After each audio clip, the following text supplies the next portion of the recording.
सिद्धेभ्यः। ओम नमः सिद्धेभ्यः। ओम नमः सिद्धेभ्यः।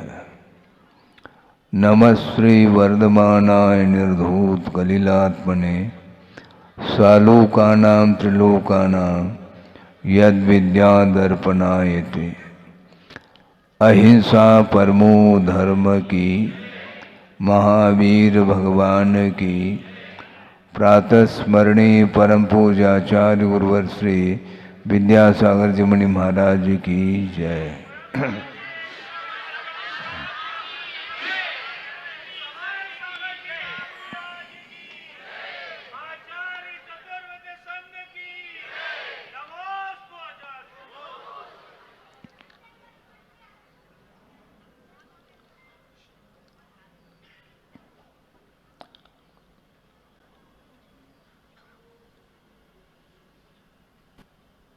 आगम में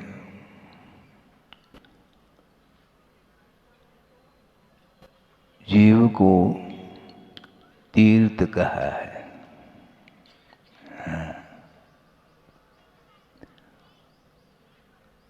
किंतु बिना विशेषण के नहीं। रैनते संयुक्तो जीवो हवे उत्तमम तीर्थम संसारम तरय जदो रैनते दिव्यनावाये, ऐसा कहा। रत्नत्रय से युक्त जो जीव है वह उत्तम तीर्थ माना गया है, क्योंकि संसार से वह पार लगाने वाला वह तीर्थ माना जाता है। इसलिए रत्नत्रय रूपी दिव्य नाव के माध्यम से संसार को पार किया जाता है, और जो पार कर रहा है और पार कराने में अपना योगदान देता है उसको तीर्थ की संज्ञा है। संसार में मान्यताएं विभिन्न प्रकार की हैं, ये अलग विषय है। शरीर को शुद्ध करने के लिए जल का क्या करते हैं आप लोग? स्नान करते हैं, और स्नान करने से वह शरीर शुद्ध होता है। एक व्यवहारिक भूमिका में है, उसका निषेध नहीं है। किंतु जो सप्त धातु से निर्मित जो शरीर है, वह शरीर को आप शुद्ध करना चाहते हैं, किंतु आत्म तत्व उससे शुद्ध नहीं हो सकता, और वह उत्तम तीर्थ के अंतर्गत नहीं आता। नदी है, सरोवर है आदि में आप अवगाहन लेते हैं और गर्मी को भी शांत करते हैं और शरीर को शुद्ध बनाते हैं, किंतु भीतर जो भरा हुआ है शरीर के अंदर वह कैसा शुद्ध हो सकता है? सुगंधित वस्तु भी ये शरीर के संपर्क में आकर के वो अपने सुगंधि को खो बैठते हैं, वह मलिन हो जाते हैं। इसलिए आचार्यों ने कहा रत्नत्रय के माध्यम से ही आत्मा को शुद्ध निर्मलतम बनाया जा सकता है, बनाना चाहिए। आगम एक ऐसा साधन है जिसके माध्यम से आत्मा का बोध होता है। आत्मा दिखाई नहीं देती, शरीर ही देखने में आता है,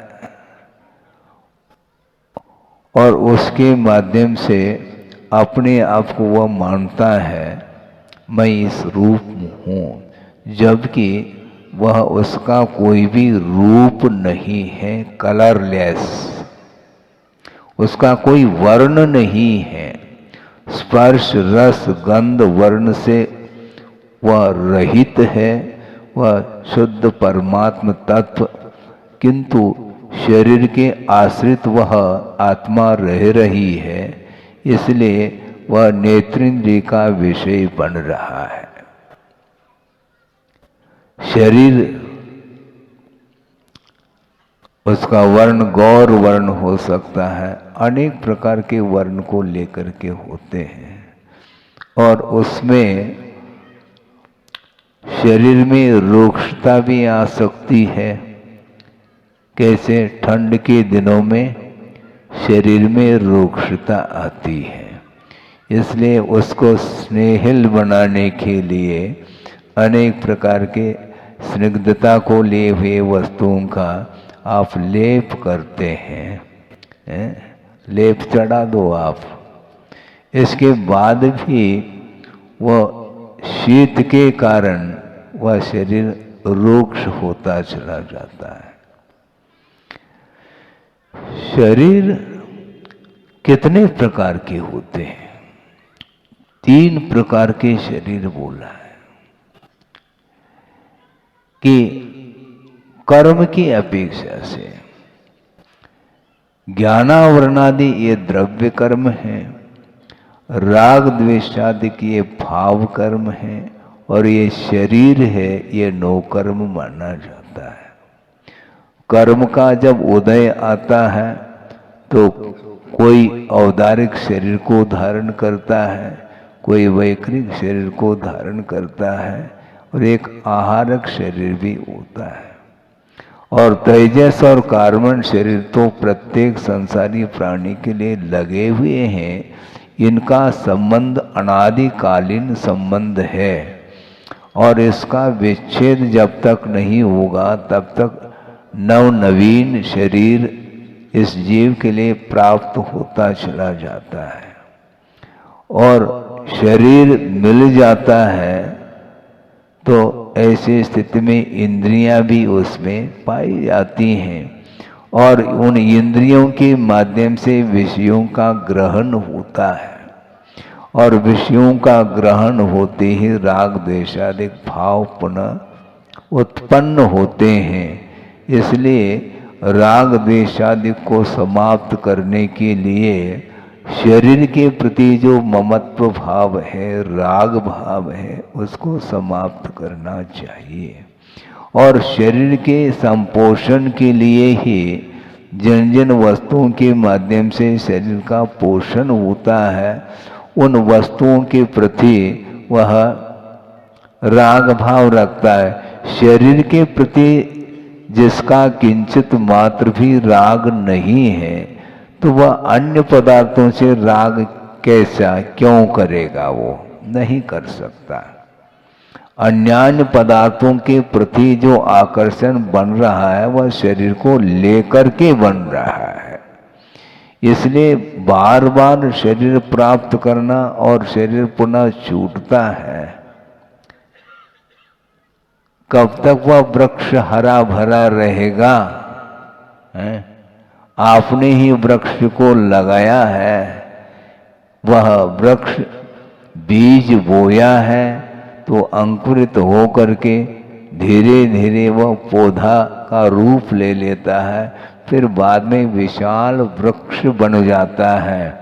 किंतु वृक्ष बनने के बाद भी जड़ें उसकी बहुत मजबूत है और गहराई तक पहुंच गई हैं। इसके बाद भी वह वृक्ष कालांतर में जाकर के धराशायी होगा। हाँ, पक्की बात है। इसी को बोलते हैं परिणमन। तो भले ही वह सावरूपम आयु तक रहे देव, किंतु अकाल मरण वहां पर नहीं माना है। लेकिन मरण ही नहीं होगा ऐसा थोड़ी कहा है। अकाल में किसी भी निमित्त को लेकर के उनका मरण नहीं होता, किंतु जितनी स्थिति है, जितनी आयु है, उतनी आयु तक वह रह करके उसके बाद उसका भी अवसान होता है। इसी को बोलते हैं पूरण और गलन। इसी का नाम पुद्गल बोलते हैं। वह पूरता है और गलित हो जाता है। ये इसका स्वभाव है। एक सा हमेशा रह नहीं सकता। आप कवलाहारी है, मैं मानता हूं, किंतु मात्र आपका शरीर कवलाहार के द्वारा टिका नहीं। आप एक बार, दो बार, तीन बार भोजन कर सकते हैं, लेकिन प्रति समय आहार वर्गनाओं को वह जीव ग्रहण करता है, जिसके कारण यह शरीर टिका हुआ है। 8 साल अंतर्मूर्त के उपरांत किसी को केवल ज्ञान उत्पन्न हुआ है और पूर्व कोटि की उसकी उम्र है, तो उतने काल तक बिना कवलाहार के वह शरीर कैसा टिका रहता है? केवल ज्ञान होने के उपरांत आहार लेते नहीं भगवान, क्या लेते हैं? नहीं लेते, किंतु शरीर कैसा टिका है? पूर्व कोटि तक है।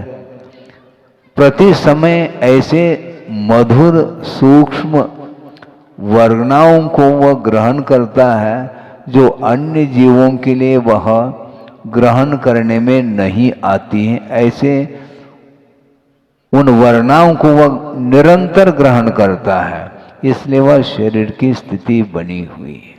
गुरुदेव ने ये कहा था कि जैसे मान लो आपका ये शरीर है, ठीक है, भोजन कर लिया, हाँ ठीक है, किंतु इस शरीर को पूरी तरह से, क्या बोलते हैं इसको, केवल श्वास लेने के लिए इतनी जगह छोड़ दी जाए और पूरा पूरा पलस्तर, जैसे हाथ पैर टूट जाता है तो क्या करते हैं? प्लास्टर बांध। उसी प्रकार पूरे शरीर को यदि प्लास्टर से बंद कर दिया जाए तो शरीर टिकेगा नहीं। भोजन तो दे रहे हैं ना, भोजन से कुछ नहीं होता है। प्रति समय रोम रोम से जो वर्गनाएं ग्रहित हो रही हैं सर्वांगीण रूप से, नौकर्म वर्गनाएं जिसको आहार वर्गना बोलते हैं, उसके माध्यम से शरीर टिका है। तो इसलिए ये पूरण और गलन ये होता ही रहता है। मुख्य रूप से आयु कर्म के ऊपर जीवन चल रहा है, किंतु आयु कर्म के लिए सहयोग जो मिल रहा है, शरीर में जो आहार पानी इत्यादि दे रहे हैं, उसके कारण यह टिका हुआ है। तो इसीलिए अकाल मरण से जीव को बचाया जा सकता है, किंतु मरण से किसी को भी बचाया नहीं जा सकता। केवली भगवान भी क्यों न हो, उनकी आयु जब तक रहेगी तब तक वह अनंत अवस्था में रहेंगे और निर्वाण को प्राप्त होते ही वह शरीर कपूर की भांति वह इसी वातावरण में वह बिखर जाता है। सारे सारे परमाणु, ये शांत राग रुचि भी आपने कहा, हाँ ठीक है, उतने परमाणु थे, कोई वादा नहीं, किंतु वो सारे सारे परमाणु बिखर जाते हैं तो शरीर दिखाई नहीं पड़ता। तो इसलिए ये सूक्ष्म परमाणुओं का जो पिंड है उसका नाम शरीर है, और इस शरीर आश्रित जीव का जीवन चल रहा है। शरीरातीत जीवन को प्राप्त करने के लिए ये सब उपक्रम हैं, ये साधना है। आपने नया साल क्या, पुराना क्या, हमें समझ में बात नहीं आती, इसलिए क्योंकि काल द्रव्य तो अमूर्त है। नया पुराना क्या है, हमें बताओ। काल द्रव्य अमूर्त है, वह खंडित नहीं हो सकता, किंतु अभेद में भेद की परिकल्पना करके इस प्रकार ये काल में भी विभाजन किया जा रहा है। इसी प्रकार एक एक सेकंड, बल्कि सेकंड में असंख्यात समय गुजर जाते हैं। इतना सूक्ष्म परिणमन है, वह रुकेगा नहीं। 2025 चला गया, अब वो नहीं आने वाला 25, और सर्पिणी चल रही है। पंचम काल का अंत आएगा, उसके बाद छठा काल प्रारंभ होगा। छठा काल भी 21,000 का वर्ष का है। उसके बाद पुनः दोबारा वो सर्पिणी संबंधी छठा काल प्रारंभ होगा। उसके बाद फिर पंचम काल प्रारंभ होगा, उसके बाद चतुर्थ काल आएगा। उस समय तीर्थंकरों का उद्भव होगा। उस समय पुनः वह धर्म की परंपरा प्रारंभ होगी। इस प्रकार फिर चतुर्थ काल व्यतीत होने के बाद पुनः तृतीय काल आएगा, द्वितीय काल और प्रथम काल, ये भूभूमि मानी जाती है। इस प्रकार भरत और ऐरावत क्षेत्र में काल संबंधी या परिवर्तन देखने में आता है, किंतु अन्य जो भूमि है जैसे विदेह क्षेत्र है, वहाँ पर हमेशा चतुर्थ काल जैसा ही वातावरण रहता है।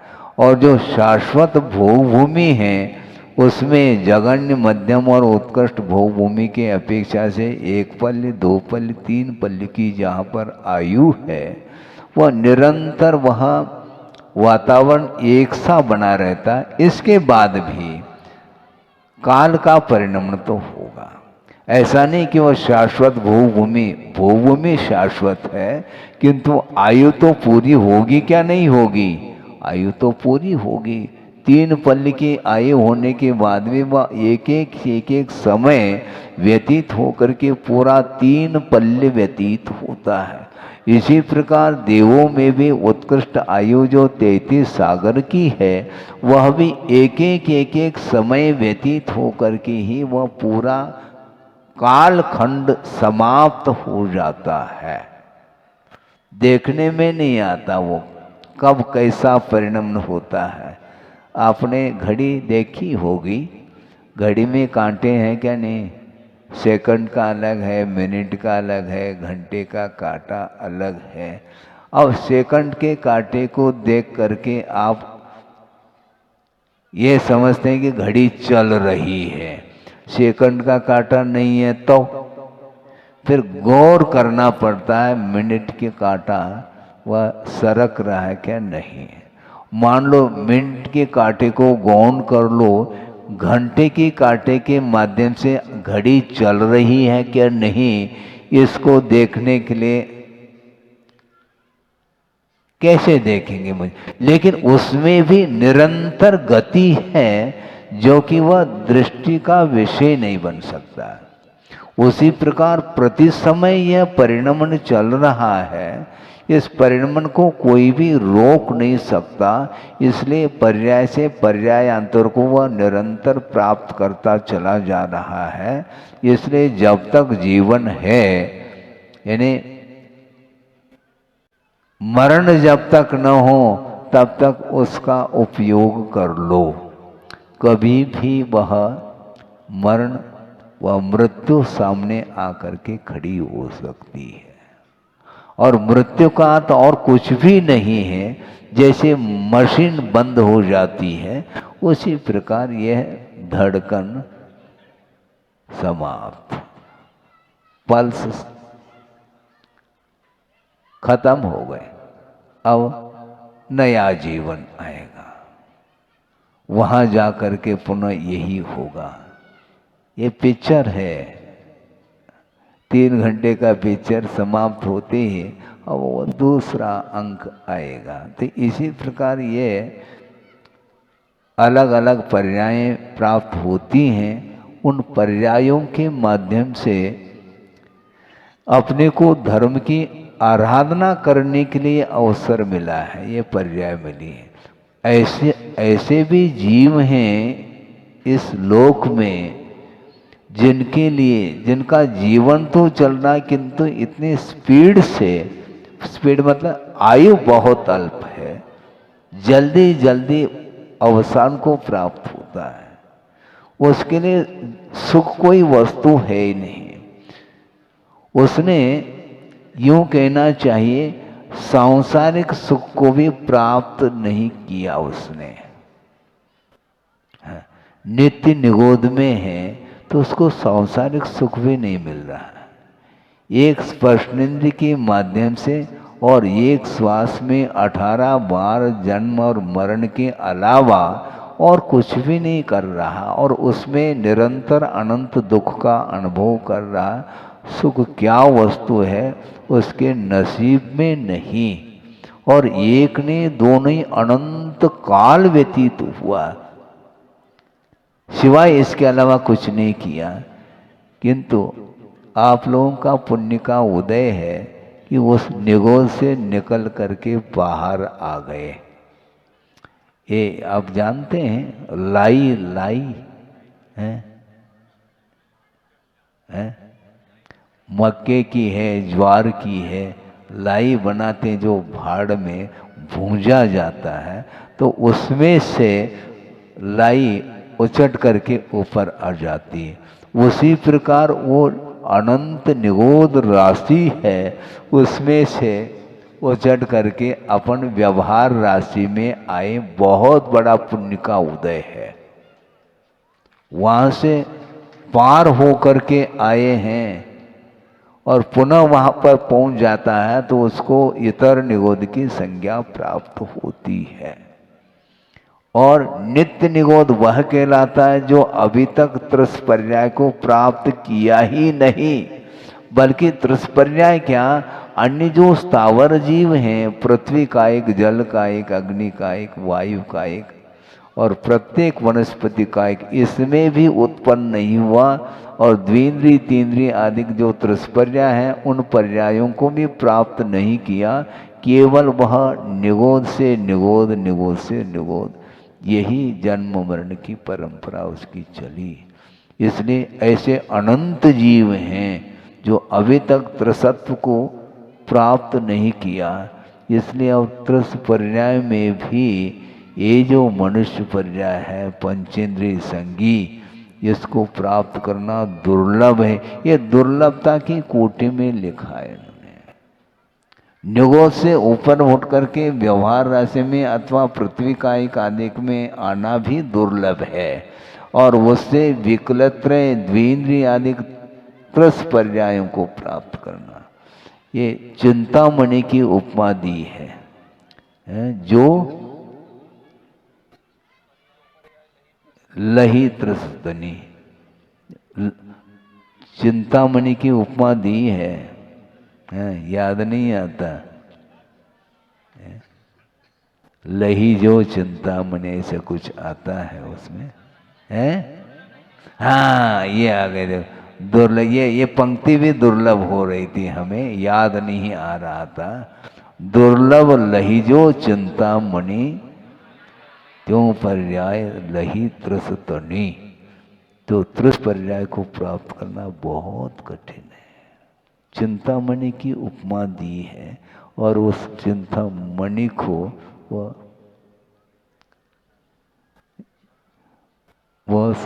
मतलब रत्न मिल गया, और जिसको रत्न का ज्ञान नहीं है तो वह पक्षी को उड़ाने में उसका उपयोग कर लेता है।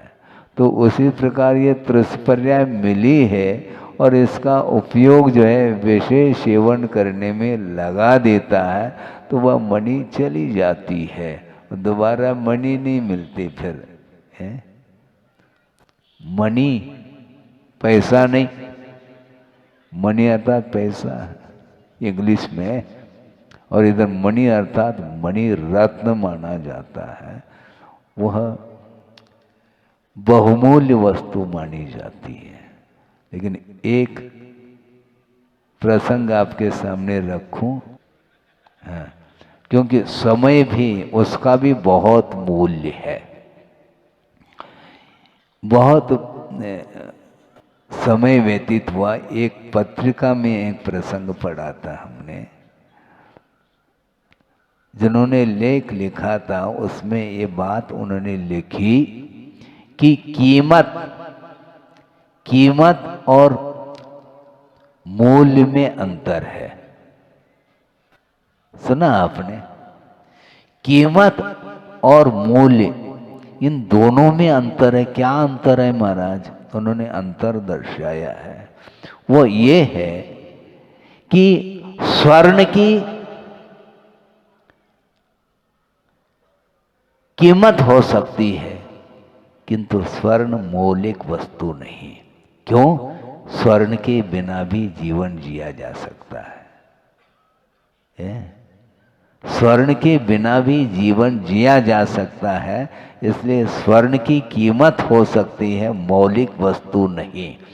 किंतु ऑक्सीजन मौलिक है, उसकी कीमत नहीं है। कोरोना में देखा होगा आपने, ऑक्सीजन की कमी आ रही है, तो जीवन का क्या मूल्य है वह समझ में आ जाता है। ऑक्सीजन की क्या कीमत है, किंतु उसके बिना जीवन जिया नहीं जा सकता।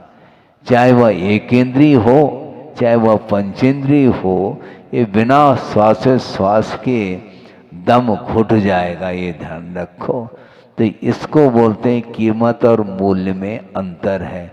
उसी प्रकार यहाँ पर जो समय मिला है, काल, ये बहुमूल्य वस्तु है समझदारों के लिए। नहीं है तो वो बहुमूल्य जीवन को भी वह विषयों में व्यतीत कर देता है। एक एक समय में जो सम्यक दृष्टि होता है अथवा उसमें भी संयमी होता है, वह काल का क्या मूल्य है वह उसका आकलन वह कर लेता। एक एक समय में असंख्यात कर्मों की निर्णय करने के लिए अवसर प्राप्त होता है भेद विज्ञान के माध्यम से। और जो रागी है वह टाइम पास करने में लगा हुआ। अब सोचो आप, टाइम मिला है यानी समय मिला है, उसको पास करना चाहो क्या है? और विकताओं में लग जाता है घंटों। वह सांसारिक जो विकताएं हैं उसमें लग जाता है। और टाइम पास, टाइम मिला था धर्म ध्यान करने के लिए, वो टाइम पास करता है, इसलिए वो पास नहीं होता, फेल होता है। टाइम पास करने वाला कभी भी पास नहीं हो सकता, क्योंकि टाइम को पास किया है उसने, व्यर्थ ही गमा दिया उस जीवन को। इसलिए ये जीवन जो मिला है बहुत बहुमूल्य है। इसका उपयोग प्रभु की आराधना करने में लगाओ। पंच परमेष्ठि की आराधना में जो अपने जीवन को व्यतीत कर रहा है, प्रत्येक समय प्रभु को याद कर रहा है, तो निश्चित रूप से उसको प्रभु बनने में अब देर नहीं लग सकती है। हाँ, केवल ताली नहीं बजाओ, प्रभु बनने के लिए साधना करो। ताली तो 2 मिनट के लिए बज जाती है? ताली बजती है, लेकिन उसके अनुरूप जीवन को ढालना, जीवन ढल रहा है, किंतु धर्म में जीवन को ढालो, धर्ममय बनाओ उसको। नहीं है तो वह समय तो निकलता चला जाएगा। और गोटे गांव में आकर के कितने दिन हो गए हैं? 13-14 दिन तो, हाँ 14 हो गए कह रहे दिन। सुनो, यही तो है, नया पुराना नहीं, काल अमूर्त है। हाँ, काल दिखाई नहीं देता। हाँ है 25 में आए थे, 26 में जाएंगे, 1 साल पूरा हो गया। अब देखो, जिसने मान लो 2025 31 दिसंबर 2025 को जिसने उपवास किया, वह 26 में पारणा करेगा। तो 1 साल उपवास कर लिया क्या है? तो इस प्रकार आप गुना भाग करोगे तो 1 वर्ष उपवासी माने जाएंगे। ऐसा नहीं, मुश्किल हो जाएगा आपको है? तो इसलिए एक पक्ष होने को है, 14 दिन हो गए हैं।